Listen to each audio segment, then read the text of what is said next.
Hi గారు, welcome to our channel. ప్రస్తుతం మనతో పాటు సీనియర్ జర్నలిస్ట్ దామ బాలాజీ గారు ఉన్నారు. వారితో ఒకసారి మాట్లాడదాం. సో, నమస్కారం సార్. నమస్తే. సార్, నిన్న నాగబాబు గారు ఎమ్మెల్సీగా నామినేషన్ దాఖలు చేశారు కదా. అయితే ఈ నామినేషన్ దాఖలు చేసేటప్పుడు ఆయనతో పాటు లోకేష్ గారు కూడా వెళ్ళడం అనేది ఇప్పుడు చర్చనీయాంశంగా మారింది. అంటే జస్ట్ నామినేషన్ వేయడానికి కూడా లోకేష్ గారిని చంద్రబాబు నాయుడు గారు పంపించారంటే పవన్ కళ్యాణ్ గారు ఏ స్థాయిలో చంద్రబాబు నాయుడు గారిని ఇన్ఫ్లుయెన్స్ చేశారు అని చెప్పేసి కూడా ఆ రకంగా వార్తలు స్ప్రెడ్ అవుతున్నాయి సార్. మరి నిజంగా చంద్రబాబు నాయుడు గారు పవన్ కళ్యాణ్ భయపడే లోకేష్ గారిని పంపారా అని చెప్పేసి కూడా మాట్లాడుతున్నారు. మీరేం చెప్తారు సార్ దీనికి సంబంధించి? అంటే ఈ మధ్య ఏం జరుగుతుందంటే రాజకీయాల్లో ఒక్కసారిగా అందరు రాజకీయాల్లో ఒక వేడి అనేది స్టార్ట్ అయింది. అది జగన్ డైరెక్ట్ గా పవన్ ని అటాక్ చేయడం అనేది దీనికి కారణం అన్నమాట.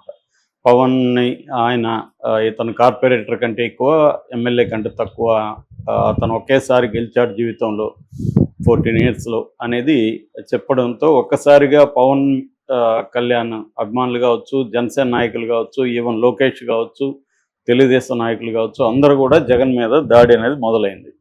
అంటే జగన్ స్ట్రాటజీ మార్చుకున్నట్టుగా ఇక్కడ మనకు కనబడుతుంది. జగన్ ప్లాన్ ఏంటంటే ఈ కూటమిని విచ్ఛిన్నం చేయాలని మనం అనుకోవద్దు, కూటమి ఉండాలి, కూటమిని మనం ఓడించాలి అనేది జగన్ ప్లాన్గా కనబడుతుంది. ఎందుకంటే గతంలో చూస్తే ఎన్నికల ముందు పవన్ కళ్యాణ్కి చంద్రబాబు మధ్య గొడవ పెట్టి పవన్ కళ్యాణ్ని చంద్రబాబు నుంచి దూరం చేయాలి, ఈ ముగ్గురు కలిస్తే తనకి ఇబ్బంది అనేది జగన్కి ఉంది.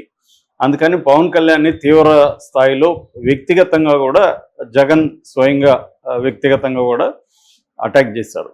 అయితే ఇప్పుడు ఎన్నికల తర్వాత మారిన పరిస్థితుల్లో కూటమి ఉండాలి, పవన్ కళ్యాణ్ కూడా మనం అటాక్ చేయాలి, సో కూటమిలో పవన్ కళ్యాణ్ దూరం ఏం పెట్టాల్సిన అవసరం లేదు అన్న ఒక స్ట్రాటజీ వచ్చినట్టు కనబడుతుంది. మొన్నటి నుంచి అది చేంజ్ వచ్చింది. ఈ నేపథ్యంలో ఏమైందంటే తెలుగుదేశం వాళ్ళు, జనసేన వాళ్ళు పవన్ కళ్యాణ్ అంటే జగన్కి వణుకు అన్నట్టుగా ప్రచారం చేస్తున్నారు. అందుకే భయపడి పవన్ కళ్యాణ్కి జగన్ చేస్తున్నాడు. ఇప్పుడేమైంది, నిన్న ఎమ్మెల్సీగా నాగబాబుకి ఇచ్చి నాగబాబు నామినేషన్ వనితారాణిని అసెంబ్లీలో ఆమె ఆమె దగ్గరికి వెళ్ళి నామినేషన్ వేస్తున్నప్పుడు లోకేష్ వెళ్ళాడు, తర్వాత పల్లం శ్రీనివాసులు తెలుగుదేశం అధ్యక్షుడు, తెలుగుదేశం నుంచి వీళ్ళిద్దరు వెళ్ళారు, జనసేన నుంచి ముగ్గురు, నాదెండ్ల మనోహర్ వెళ్ళాడు, కొనతల రామకృష్ణ వెళ్ళాడు, బొల్లిశెట్టి శ్రీనివాస్ వెళ్ళారు, బీజేపీ నుంచి విష్ణుకుమార్ రాజు వెళ్ళారు. సో ఎంతమంది రంగంలో దిగాల్సినంత స్థాయి ఉందా నాగబాబు కంటే? అంటే ముఖ్యంగా లోకేష్ వెళ్ళాలా? ఒక రకంగా లోకేష్ డిఫాక్టో ముఖ్యమంత్రి ఇవాళ. అలాంటి లోకేష్ నాగబాబు ఎమ్మెల్సీగా, ఎమ్మెల్యే కోటాలో ఎమ్మెల్సీగా నామినేషన్ వేస్తుంటే ఇతను వెళ్ళాలా అంటే పవన్ కళ్యాణ్ అంటే చంద్రబాబుకు వణుకు అని ఇప్పుడు వైసీపీ శ్రేణులు ప్రచారం చేస్తున్నాయి. మామూలుగా అయితే ఖచ్చితంగా పవన్ కళ్యాణ్కి ఇంపార్టెన్స్ అనేది చంద్రబాబు ఆప్టిక్స్ అంటారు రాజకీయాల్లో. ఆప్టిక్స్ అంటే ఒక సింబాలిక్ జెస్చర్, బయటికి కనబడేది. నిజంగా ఇవ్వాల్సిన చోట చంద్రబాబు ఇవ్వడం. అధికారం అంతా కూడా ఇప్పుడు కేంద్రీకృతమైనది లోకేష్ దగ్గరే. డెసిషన్ మేకర్ ఎవరనేది ఎప్పుడైనా అధికారం అంటే అర్థం డెసిషన్ మేకింగ్ ఎవరి చేతిలో ఉంటే వాళ్ళ దగ్గర అధికారం ఉన్నట్టు. అలాగే లోకేష్ డెసిషన్ మేకర్ అనేక విషయాల్లో, పవన్ కళ్యాణ్ కాదు. కానీ పవన్ కళ్యాణ్కి ఇంపార్టెన్స్ ఇస్తున్నట్టుగా కొన్ని విషయాల్లో చంద్రబాబు ప్రవర్తిస్తుంటాడు. అందుకనే ప్రతి గవర్నమెంట్ ఆఫీస్లో తన ఫోటోతో పాటు పవన్ కళ్యాణ్ పెట్టాలనేది ఒకటి. రెండోది డిప్యూటీ సీఎంగా పవన్ కళ్యాణ్ ఒకరిని పెట్టడం, లోకేష్ని పెట్టాలని డిమాండ్స్ బహిరంగంగా వచ్చినా కూడా వాటిని తొక్కేయడం. సో ఇవన్నీ ఏంటంటే పవన్ కళ్యాణ్కి సింబాలిక్గా ఆప్టిక్స్ పరంగా పవన్ కళ్యాణ్కి ఇంపార్టెన్స్ ఇస్తున్నట్టుగా చంద్రబాబు చూపించడం అనేది చంద్రబాబుకు అవసరం. ఎందుకంటే చంద్రబాబుకి ఇప్పటికి కూడా ఇటు బీజేపీతో కానీ పవన్ కళ్యాణ్తో కానీ పొత్తు లేకుండా ఒంటరిగా జగన్ మీద పోటీ చేయడం అనేది చంద్రబాబుకి ఇష్టం లేదు. ఎందుకంటే నమ్మకం లేదు, తను ఒంటరిగా పోటీ చేస్తే ఎప్పటికీ ఇప్పటివరకు ఆయన రాజకీయ జీవితంలో ఒంటరిగా పోటీ చేసి గెలిచిన చరిత్ర చంద్రబాబుకి లేదు.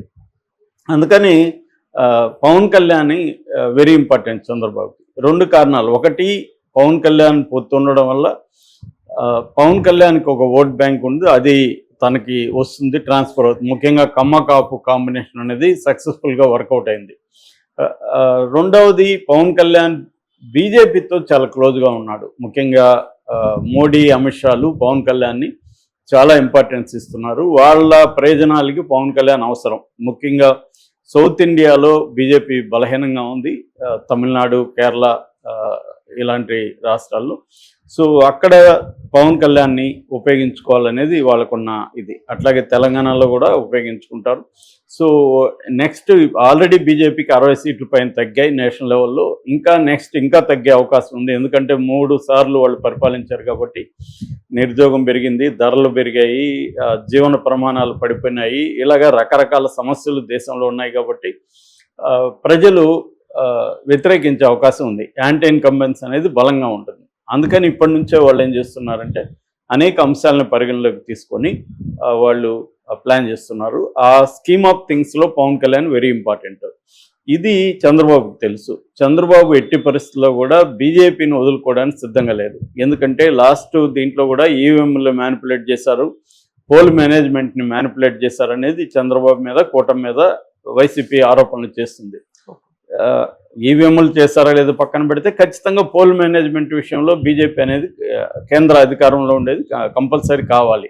సో అందుకని చంద్రబాబు పవన్ కళ్యాణ్ని ఇప్పటికిప్పుడు వదులుకునే పరిస్థితి లేదు. 2029 ఎన్నికల తర్వాత పరిస్థితులను బట్టి అప్పుడు చంద్రబాబు ఆలోచించి నిర్ణయం తీసుకుంటాడు. కానీ ప్రీపోల్ అలయన్స్ అనేది ఖచ్చితంగా చంద్రబాబు ఫాలో కావాలి. అందుకని పవన్ కళ్యాణ్కి ఆప్టికల్గా ఇంపార్టెన్స్ ఇస్తున్నట్టు, సింబాలికల్గా ఇంపార్టెన్స్ ఇస్తున్నట్టు చూపించడం అనేది చంద్రబాబుకి అవసరం. At the same time Pawan Kalyan కూడా తన స్టేచర్ పెంచుకోవడానికి అప్పుడప్పుడు ఈ ప్రభుత్వం మీద విమర్శలు చేస్తూ వెళ్తున్నాడు. అంటే ఎక్కడికక్కడ వాళ్ళిద్దరి మధ్య ఘర్షణ ఐక్యత అంటారు డైలెక్టిక్స్లో. అలాగా ఘర్షణ ఐక్యత అనేది ఇద్దరి మధ్య ఉంది. ఘర్షణ కూడా పవన్ కళ్యాణ్ ఎక్కడ కావాలి, తను ఎక్కడ ఎలివేట్ అవుతాడో చూసుకొని అక్కడ ఎలివేట్ చేసుకుంటున్నాడు పవన్ కళ్యాణ్ కూడా. ఎందుకంటే పవన్ కళ్యాణ్కి కూడా లాంగ్ టర్మ్ గోల్ ఏంటి, తను సీఎం కావడం. సో తను సీఎం కావాలంటే తను హైలైట్ అవ్వాలి. తను హైలైట్ అవ్వాలంటే ఇప్పుడు జగన్ మీద తిడతా ఉంటే తనకేం పెద్ద హైలైట్ కాడు. అందుకని ఈ ప్రభుత్వంలో కూడా ప్రతిపక్ష పాత్ర పోషించడం ద్వారా అంటే ప్రజలకి అన్యాయం జరిగినా ఇంకోటి జరిగినా నేను ముందుంటాను అని చెప్పడం ద్వారా పవన్ కళ్యాణ్ ఎలివేట్ కావడం అనేది జరుగుతుంది. రెండవది సనాతన ధర్మానికి తానే ఛాంపియన్ అన్న ఒక దీన్ని కూడా పవన్ కళ్యాణ్ జాగ్రత్తగా కన్స్ట్రక్ట్ చేసుకుంటూ వెళ్తున్నాడు. సో పవన్ కళ్యాణ్ నుంచి థ్రెట్ చంద్రబాబుకు ఉంది, కానీ ప్రయోజనం కూడా ఉంది. సో ఏది ఇంపార్టెంట్ అనుకున్నప్పుడు చంద్రబాబుకి పవన్ కళ్యాణ్ వల్ల కలిగే ప్రయోజనమే తాత్కాలికంగా ఇంపార్టెంట్. అందుకని నాగబాబుని పవన్ కళ్యాణ్ వదిలిపెట్టుకునే పరిస్థితి, అంటే పవన్ కళ్యాణ్ చెప్పిన తర్వాత నాగబాబుని దూరం పెట్టే పరిస్థితి చంద్రబాబుకి లేదు. అంతకుముందు మనం గమనిస్తే తెలుగుదేశం మీడియా ప్లాన్డ్గా ఈయనకి ఎమ్మెల్సీ రాదు, మంత్రి రాదు అన్నట్టుగా వాళ్ళు ప్రచారం చేశారు. తెలుగుదేశం మీడియానే చేసింది ఇది. ఆయన రాజ్యసభ కోరుకుంటున్నాడని, ఎమ్మెల్సీ వద్దని, తర్వాత నామినేటెడ్ పోస్టు తీసుకోబోతున్నాడని, ఇవన్నీ ఈనాడు జ్యోతి, TV5 ఇలాంటి మీడియానే ప్రొజెక్ట్ చేశారు.